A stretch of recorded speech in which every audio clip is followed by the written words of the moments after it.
శ్రీమన్నారాయణ. ఈరోజు ఈ వీడియోలో మనం ప్రతిరోజు భగవద్గీతలోని శ్లోకాలు నేర్చుకుందంలో భాగంగా రెండవ అధ్యాయం సాంఖ్యయోగం 66 శ్లోకం నుండి 72 శ్లోకం వరకు శ్లోకాలు అర్థాలు నేర్చుకుందాం.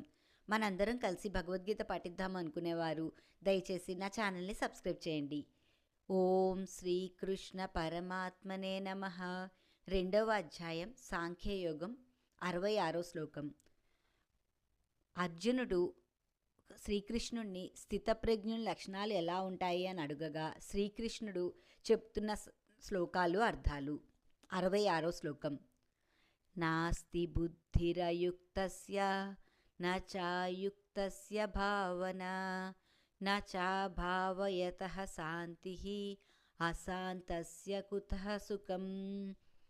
66 శ్లోకానికి అర్థం.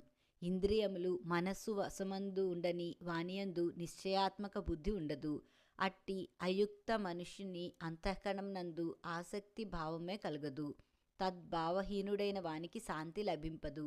మనశ్శాంతి లేనివారికి సుఖము ఎట్లు కలుగును. 67 శ్లోకం.